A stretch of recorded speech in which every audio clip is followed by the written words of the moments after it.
Economista, usted mencionaba de que de alguna manera las NIF permite transparentar entonces los costos quizás operativos de las empresas o permite transparentar la información. Si nos permite transparentar la información como empresarios, ¿por qué existe tanta resistencia por parte de estos para la implementación de las NIF? Pienso que la resistencia es una consecuencia natural. Frente a algo nuevo, usualmente nos resistimos. Y las NIF, al ser un marco normativo que debe ser aplicado por empresas notadas en bolsa alrededor del mundo, es un cuerpo normativo muy extenso. Son más de 3.000 páginas, solamente las NIF completas, y de lectura muy densa.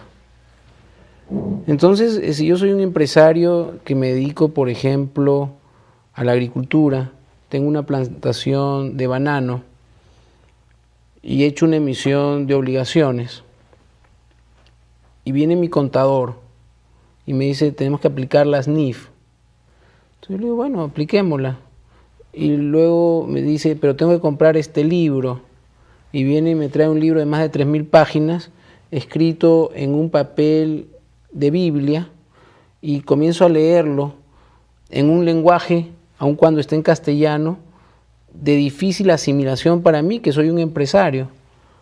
Entonces comienzo a preguntarme si será una decisión interesante aplicarlo. ¿Cuánto me va a costar aquello? ¿Cuánto me va a costar entrenar a mi personal? Y comienzo a escuchar con mis amigos, me dicen, oye, ¿sabes qué? Para aplicar las NIF tenemos que botar el software, y me han dicho que tengo que comprar otro software, y que tengo que gastar en capacitar a mi personal, y que tengo que cambiar mis formatos, y que tengo que ser transparente. Entonces comienza a haber mucha información equivocada, que comienza a llegarme a mí como empresario y a generar más tensión que genera resistencia. Entonces, vivimos en un entorno en el que la coyuntura internacional es inestable. Los empresarios ecuatorianos, al igual que los empresarios alrededor del mundo, hoy en día tienen que estar cambiando sus estrategias porque no se sabe si el euro continúa o desaparece. Hace pocos días la situación de Italia era una situación crítica, tanto así que el primer ministro tuvo que renunciar. Días antes habíamos tenido el problema en Grecia, países del norte de África que también son mercados para nuestros productos, en este caso, siguiendo el análisis bananero, están en conflictos graves, lo que se ha vivido en Libia, la situación en Siria. Ayer lo que pasó con la embajada de Gran Bretaña en Irán.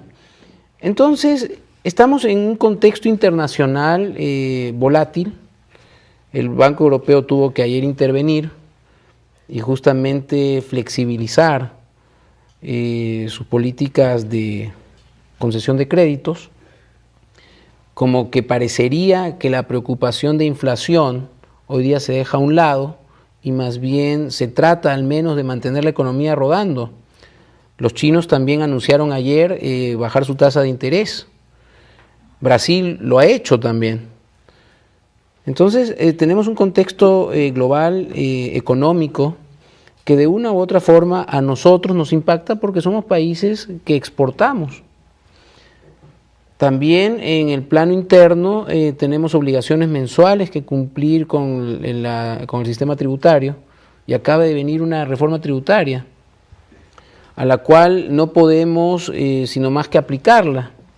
Entonces, en ese contexto, el empresario comienza a decirse, y tengo que aplicar este libro de 3.000 páginas, ¿cómo lo hago? Y pienso que ahí los consultores o aquellas firmas que trabajamos muy cercanamente a los sistemas de información, tenemos una responsabilidad enorme. La responsabilidad la tienen estas firmas consultoras, pero también la responsabilidad recae en los pequeños empresarios. en aquellas personas que dirigen pymes. Usted me habló de un libro de prácticamente 3.000 páginas, Sí. ya cuyo grosor es prácticamente de la hoja que está en la Biblia. Ujú.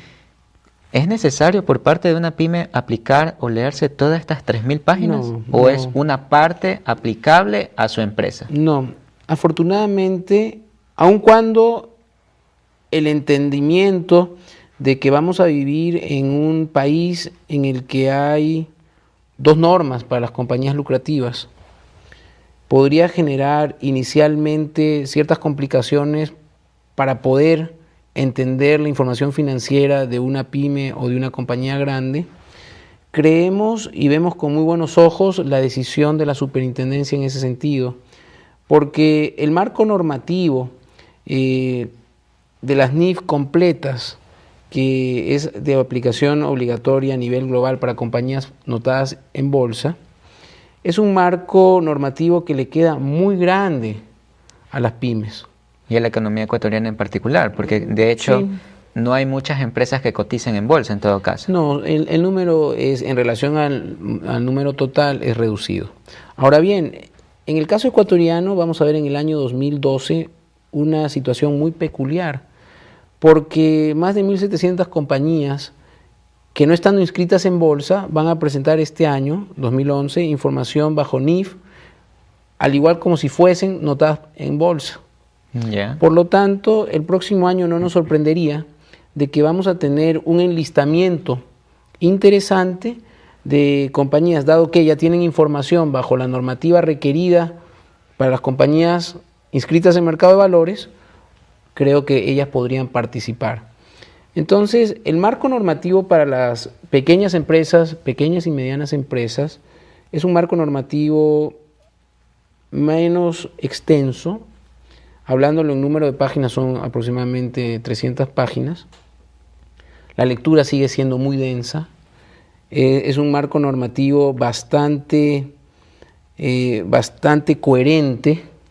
Tiene algunas simplificaciones que para efectos de una pyme le son útiles, porque debemos tener en consideración lo siguiente: las empresas nacen siendo pequeñas, al igual que nosotros los seres humanos nacemos chiquitos. Prácticamente pequeños. Entonces, las empresas nacen en un sueño. Muchas de las empresas grandes en el exterior, por ejemplo, Hewlett Packard, me encanta ver la foto de los fundadores de Hewlett Packard en un garaje, o los fundadores de Apple también en un garaje. Y muchas empresas ecuatorianas también nacimos así. Nos reunimos un par de amigos, dijimos, tenemos este sueño, llevémoslo a cabo. Y algunos nacieron en un garaje, otros en una tienda, otros en una oficina arrendada. Pero con el tiempo se han ido logrando grandes cosas. Quizás inicialmente una microempresa, posteriormente una pequeña empresa, quizás luego una mediana empresa y quizás hoy una gran empresa. Lejos de la obligación que tienen las pymes para implementar las NIF, ¿qué los motiva en todo caso a decidirse a dar este paso para implementarlos dentro de su organización? Justamente eso. Justamente el hecho de que cuando creamos una empresa, soñamos en tener una empresa grande. Y la única manera como podemos lograr esos objetivos es a través del cumplimiento de las normas, enfocarnos en una estrategia y tener información confiable que nos permita ir tomando las decisiones en aras de alcanzar esas metas. Entonces, ahí nosotros vemos una extraordinaria oportunidad. Las compañías ecuatorianas hasta el día de hoy han estado enfocadas a preparar información exclusivamente para propósitos de pago de tributos. Ese es uno de los objetivos de tener buena información financiera, pero no es el único. El primer objetivo de generar buena información financiera es control interno. Y el control interno es aquella herramienta que nos va a permitir utilizar adecuadamente los recursos de la empresa en el ánimo de que éstas tengan un lucro y que ese lucro genere los recursos necesarios para que se pueda innovar y progresar. Entonces, estamos frente a una oportunidad en la que todos vamos a ganar. si es que aplicamos apropiadamente lo que la norma está exigiendo. Por ejemplo, otro caso, el día de hoy viene un inversionista extranjero y va a analizar mi compañía. Y mi compañía tiene estados financieros bajo NEC. A ese señor le va a tomar cierto tiempo entender las NEC, porque posiblemente él viene de Alemania y el idioma no es el que nos distancia, sino lo que nos distancia a los hombres de negocios es de qué manera nosotros registramos las transacciones. Entonces, posiblemente ese inversionista alemán tenga que preguntar quién es tu auditor, reunirse con el auditor, preguntarle a la empresa si estaría dispuesta a que los estados financieros se reexpresen a las normas internacionales. Ese proceso toma 3, 4, 5, 6 meses. Y posiblemente aquel inversionista que hoy día tenía los fondos para comprar mi empresa o participar en el capital de la misma, luego de 6 meses, habiendo cambiado la coyuntura tan volátil, quizás dice, ¿sabes qué? En este momento hemos decidido concentrar nuestras operaciones a proteger la operación que tenemos en Alemania. Entonces queda en segundo plano una potencial inversión en Ecuador. Pero ¿qué hubiese pasado si el día que ese inversionista alemán venía acá a Ecuador me pedía mi balance, mis estados financieros, y yo se los entregaba en NIF? Entonces ese señor podía entenderlos y quizás aquella decisión no necesitaba 6 meses para poder tomarla, sino simplemente, habiendo entendido los balances, posiblemente el tiempo para poder llegar a un acuerdo se vería comprimido interesantemente. ¿Y qué es lo más caro en los negocios? Prácticamente es el tiempo que se deja pasar. Entonces, justamente las NIF nos van a permitir que las empresas ecuatorianas presenten información, no solamente para el SRI, no solamente para nuestros accionistas, no solamente para la superintendencia, sino para potenciales inversionistas, para proveedores. Quizás hoy día algunas compañías estarían dispuestas a darnos líneas de crédito, confiando en nosotros, si pudiésemos presentarles información que les permitiese hacer análisis de la bondad de nuestra operación. Pero si no tenemos esa información, el riesgo se incrementa, justamente porque aquel analista, al no contar con esos datos, comienza a tener interrogantes. Entonces, prácticamente las NIF lo que hace es recortar el tiempo que le permite a un empresario tomar la decisión de si invertir o no invertir en una empresa y aparte reducir sus costos. Pero por supuesto. Por supuesto. Continuamos en el tercer bloque, economista. Este es el sistema de radio y televisión de la Universidad Católica de Santiago de Guayaquil. Nos pueden escuchar en el dial 1190 amplitud modulada. Hacemos una nueva pausa en Mesa de Análisis. Ya regresamos.